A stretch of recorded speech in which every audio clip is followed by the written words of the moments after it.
So blessed na natin yung friend ko. Imagine, nung kasagsagan ng tukhang, 5,000 surrenderies na pag-graduate namin to this captain, police captain. Erlinda Santos of Paniki, Tarlac, and he was born on April 24 of 1967 in Paniki, Tarlac, but was raised in La Trinidad, Benguet. So, doon talaga lumaki po sa dako ng Benguet po, ano? He finished his primary education in Mountain State Agricultural College, na ngayon po ay PSU ang tawag. And he finished his secondary school in Central Luzon High School.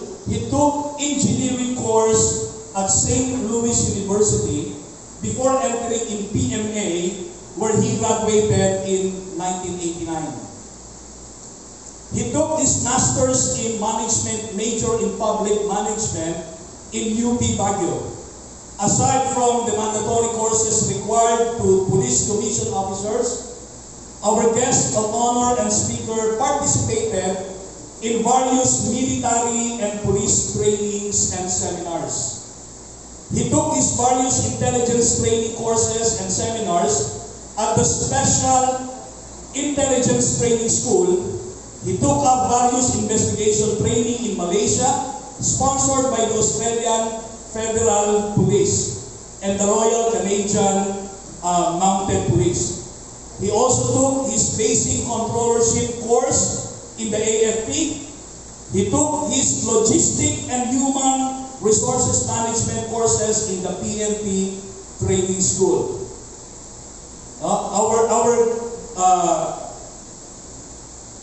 Our general has been assigned to various places in the country, except from the island of Visayas, so he's been all over the place. Okay? He was assigned in Region 12, yung PARMM po. Region 4, which is Quezon Province. NCR, Region 1, sa may area po ng Pangasinan. Cordillera, Region 11, Region 5, and Region 3. So marami na po siyang naikot na kung saan po ay involvement po niya. His former units were 1st Special Action Company in Parang, Maguindanao, 231st PC Company in Quezon Province, Police Aviation Security Command, Criminal Investigation Service Command, PAOTF, Task Force Limbas of the Highway Patrol Group, Office of Internal Security, DILG, Health Service, PCRG, Directorate for Controllership, Directorate for Personnel and Records Management, Maritime Group.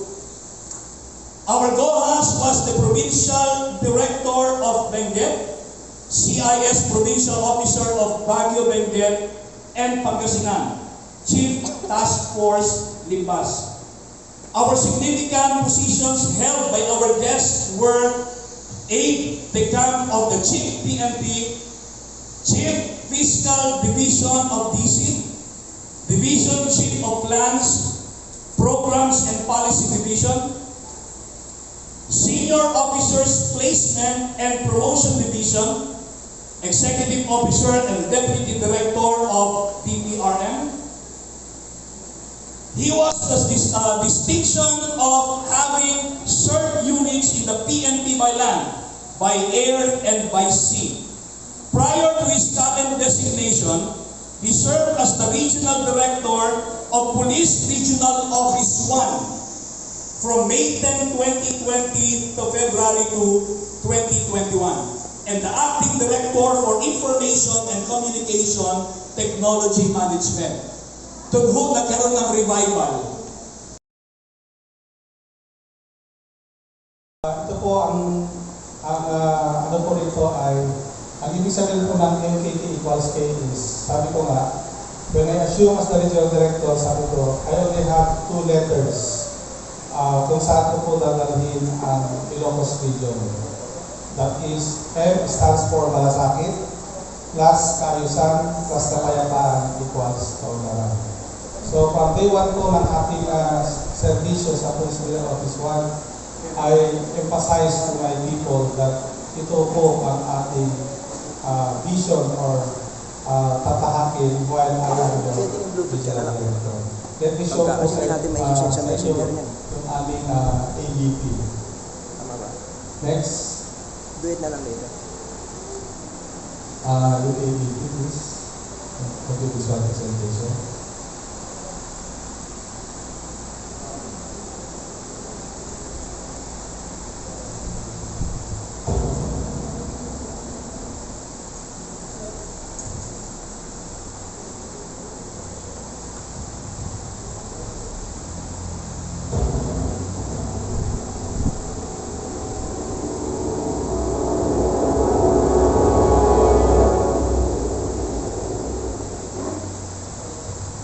ERWIN COP policy for the new century. Police Regional Office 1 has built the views from its predecessors and understands the need to transform and for its personnel to convert the vision into real change. To thrive in the aftermath of the recent public health crisis, coupled by its mandate to serve and protect, requires visionary leaders who engage in the process of future planning that led to actions. Police Regional Office 1 has been the home of citizen-friendly and human rights-based policy in the country, and home of leaders who have shown excellence via means. The people of Region 1 expects no less than the police to be able to provide them security and safety in their daily lives. Since I assume stewardship of Police Regional Office 1, I have identified gaps and challenges in administration, operation, and infrastructure. It involves strengthening human capital, policy flexibility, improved operational accomplishments, and responsive infrastructure management. This led to the development of the PRO1 COP equals P, Policy for the New Century, or the MKK equals K framework, a development plan of PRO1 articulated in the Chief PNP's focus directives of the former Chief PNP, Police General RTF Gamboa, and the 9-point action plan of the former Police General Camilo Pancracios Cascuran, and as another new leadership unfolds under Police General Dipol M. Sears. New vibrancy is set, focusing on going back to the core of policy. This aims to refine the systems by identifying gaps and challenges in its present landscape towards excellence and integrity, with the active support and collaboration of the internal and external stakeholders. To instill consistency and sustainability, the policies, the programs, the projects, the activities must be anchored to what needs to be improved and nurturing what we have already been. The MKK equals K sets targets for 2020 to 2026 to be achieved for the next 6 years that ensures concrete and sustainable trusts for police governance by the next leaders. With this program, PRO1 shall gear towards a highly capable, effective, and credible policy anchored on the Ambition 2040. To achieve progress and development in the country, the Chief PNP's focus directives are clustered in 3 major thrusts: malasakit, kaayusan, at kapayapaan. Malasakit, a virtue which gives premium care to PNP personnel and other frontline workers, including their families, to provide service with compassion and justice, accelerating human capital through discipline, values integration towards improved character development, enhancing basic knowledge on police operational procedures, and moral and welfare development, review of policies that ensures flexibility and adaptability that drives excellent performance, innovative planning and assessment mechanisms, ICT capability and engagement, virtual conference and meetings, optimal stewardship through efficient programming and management of logistics and financial resources, and responsive and functional infrastructure development through strategic master development plan, a long-term goal that creates a positive working environment to personnel. Kaayusan, an approach to provide the essential protection where everyone must abide with the law, and still discipline that preserves order through a system that promotes justice. This encircles into mandate of the PNP to ensure public safety and security and improve crime prevention and solution strategies. Kapayapaan, a call for ecumenical peace that upholds harmony and violence-free community through partnership and collaboration.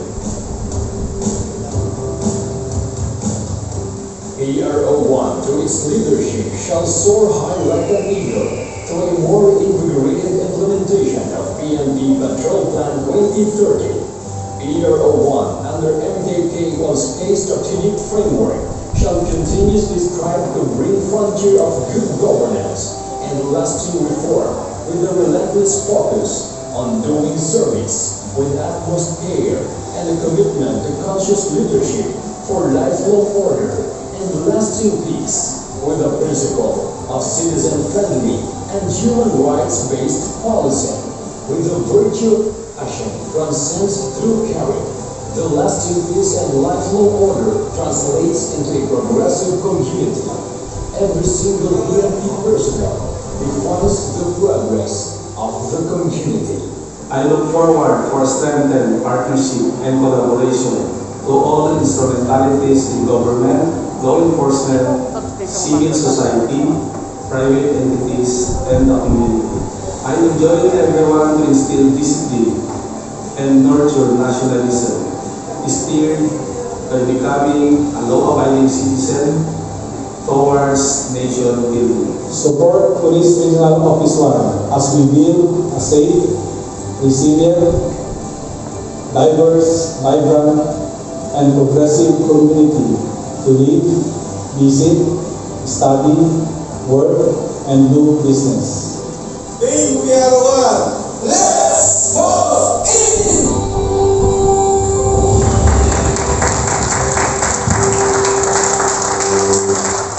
So kung mapapansin po ninyo yan, siguro hindi lamang po yun yung aspiration ng Ilocos Region. But siguro po ay baka aspirations din po ng mga mamamayan ng Parañaque at ng Las Piñas at ng bawat Pilipino po. O kahit na po sabihin natin na yan mga bisita natin o mga foreign na residents po natin dito na they are here because they want to have peace in the community. They want to enjoy life, especially they are here retired po, so they just want to have to enjoy life under a very peaceful and progressive community po. So kung mapapansin po ninyo dyan is kanina sinasabi ko dyan na every single policeman defines the progress of the nation. Every single policeman. Bakit po? Bakit po ba yung police ang nag-define? Because ang lagi ko pong sinasabi sa mga police ko ito sa mga sundalo ko, it's only the police and the church leaders. Sila po ang nakakapunta sa kasulok-sulukan ng bawat barangay. At sila rin po ang nakakaalam ano po ba yung problema ng bawat pamilya, bawat tao po sa komunidad.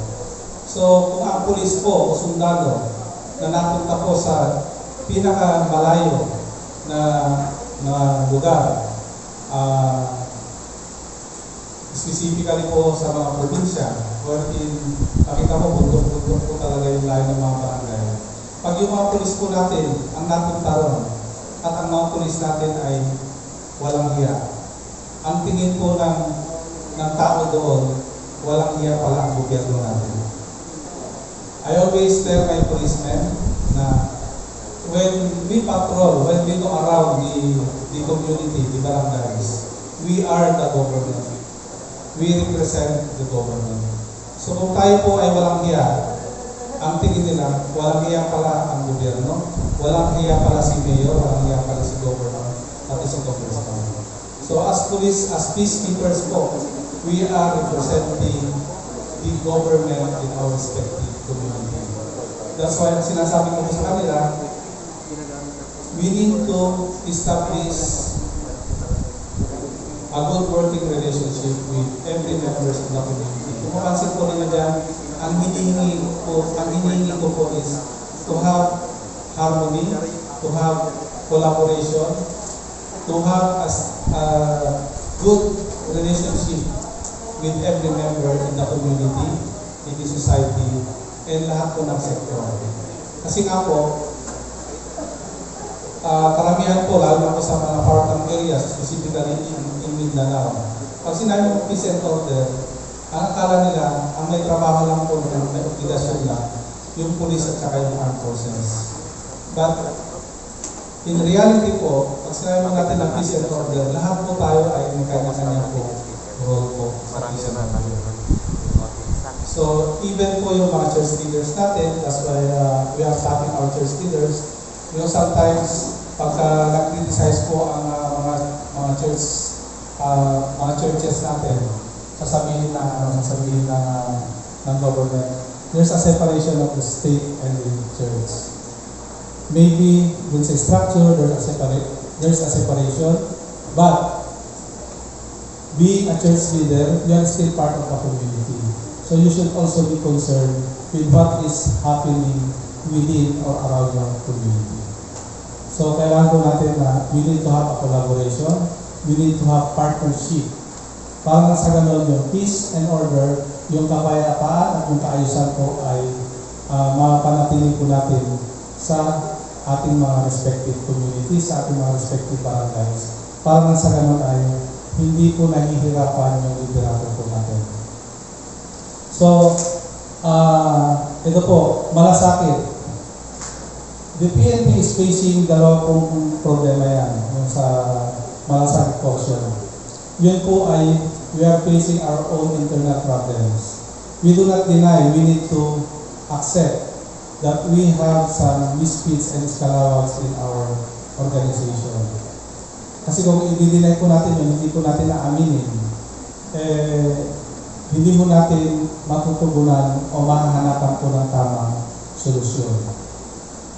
Since the creation of the PNP po, lahat po ng mga naging leadership ng PNP, lagi po kasama sa programa nila yung baguhin yung mga masasamang gawain ng kanilang kapulisan. Kung minsan po ay may nangyayari naman.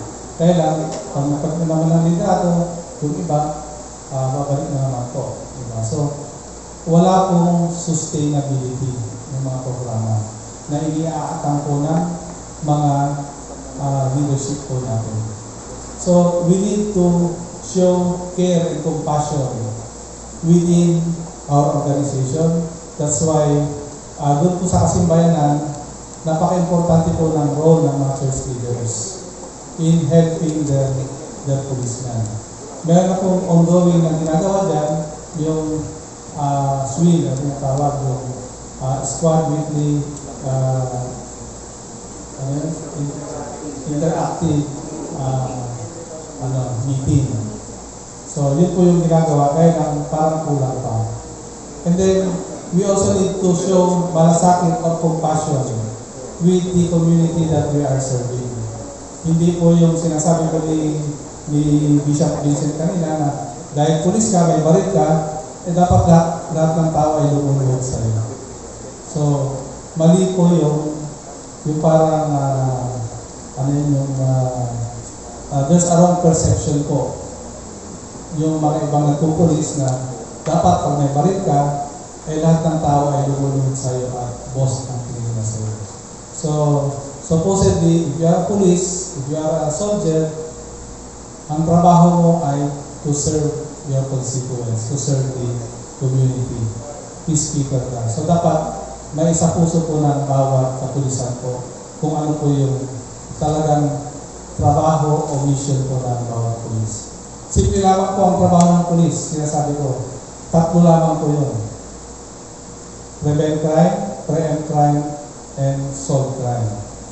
So, prevent crime, kaya po tayo may mga police visibility, may mga nagpapatrolya po, para sa gano'n, nakikita po yung presence ng police.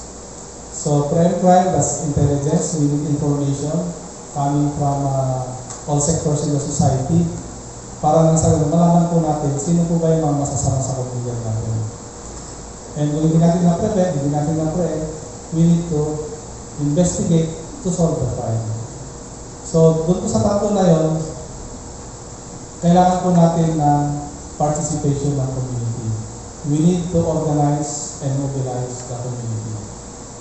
So, yun po yung role po ng police.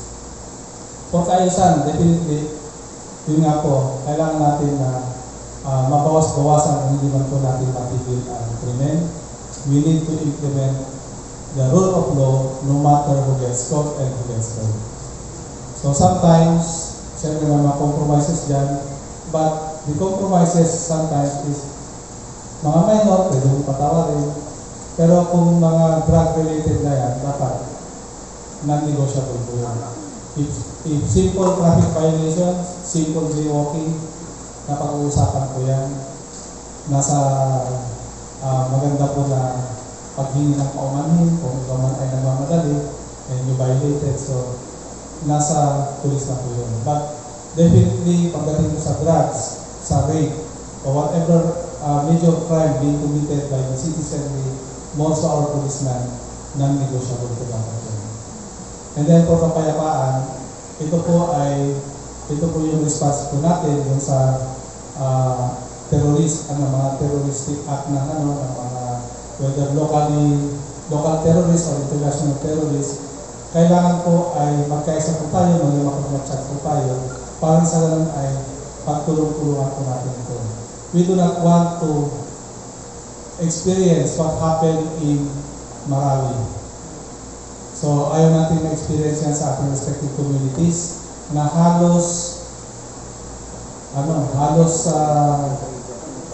mag-ground zero ang Marawi. Masira lahat yung diba? So, it's a very costly na activity wherein we lost lives, we lost so many properties just to neutralize yung mga terrorists. So if we have these three, I always believe na magkakaroon po tayo na progress na sabi ko nga tuloy-tuloy po. So whether in the Ilocos region or anywhere in the Philippines, I think ito po siguro general ang ating ina-aspire sa ating pong minamahal naman sa Pilipinas. Next. So, ito po ay I am also presenting sa lahat ng mga lectures na ginagawa ko po. Yun kung paano po nag-organize not only yung government but also yung mga anti-government. Next slide. Next. Okay, yan. So, we simplify it, yung AOM. So, kung mapapansin po natin, yung mga NPA, yung mga cost-oriented group, ang ginagawa po nila dyan is they agitate the people. They agitate the people. Ang sinasabi lamang po nila ay yun pong misgiving ng government. Yun pong misgiving ni mayor, yun pong misgiving ni governor, ni congressman, or the national leadership. Hindi po nila sinasabi na despite dun sa mga shortcomings, despite sa mga programs na hindi po naibibigay ng current leadership, ito naman po yung mga nagagawa nila. So sila is yung mga antay po, yung mga galit po sa kahit na po anong gobyerno ang existing. Wala na po silang ginawa kung hindi isipin paano po pabagsakin ang pamahalaan. I always remember when I was still nasa elementary pa po ako. Wala po kami narinig sa probinsya kung hindi paano pabagsakin si Marcos. Bumagsak na po si Marcos, si Cory naman. So in any administration, there are always people who want the government to fail. for whatever reason, just to promote their own agenda. So once na-agitate na yung tao, nakita nila na totoo nga pala, di ba? Totoo nga pala, di ba? And then nagalit yung tao, they organize.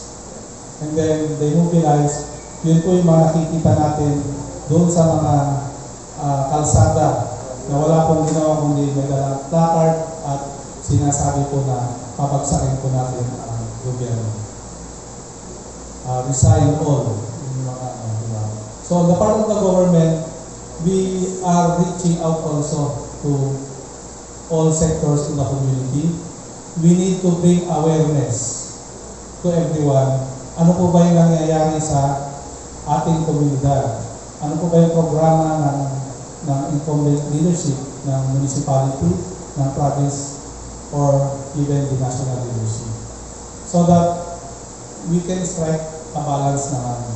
Hindi naman yung puro kapalpakan ng gobyerno, but if we are going to balance po, mas marami pa rin pong ginagawang kabutihan kahit na po sino po ang nakatayo na gobyerno dyan, kahit na po sino po yung namamahala.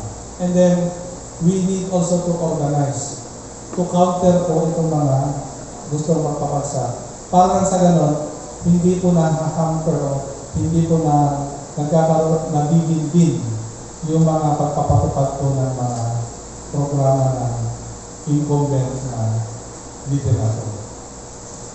So, and then we mobilize. We help. Diba? We help po. Parang sa ganun ay nalalaman po ng liderato na mas maraming gustong tumulong kaysa sa gustong magpapagsak ng pamahalaan po. Next.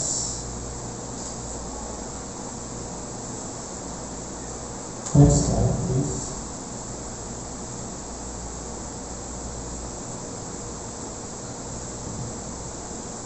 So yung susunod po ay kasimbayanan. So when I was in Region 1, yun nga po sabi po ng aming regional chaplain, sir, itutuloy pa po ba natin yung swing? Yung squad weekly interactive meeting. Diba? Kasi yung mga church leaders po natin ay nagtatanong. So ang sabi ko po, Father, sabi ko, I stayed in Camp for almost 5 years after I became the provincial director of PMGEN. Ang pulis ko, sawang-sawa na po sa kakapakinig ng mga versikulo ng mga Biblia.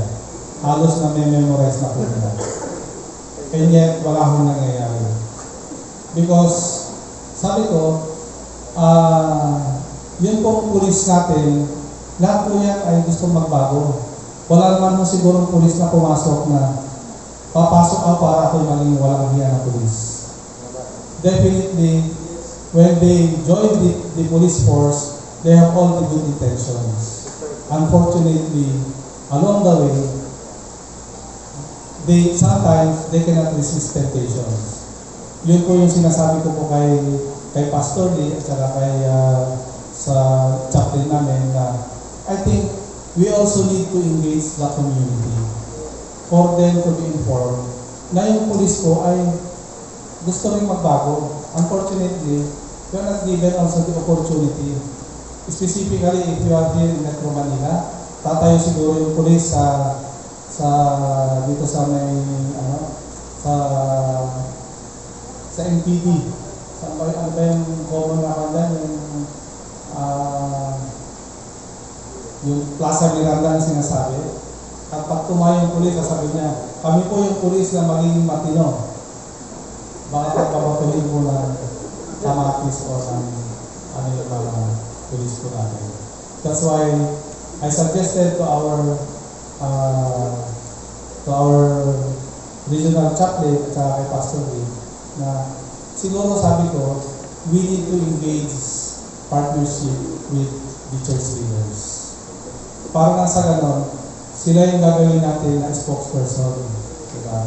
Dahil they have the integrity and the credibility when they talk to people at sasabihin nila na ang ganda pala ng programa ng PNP, tulungan natin. So, that's why pumasok po ang church leaders po natin. That's why we are engaging our pastors. And noong una, medyo meron din pong issue, di ba? Sabi ng iba, ay kami lang po yung authorized ng mga pastor, di ba?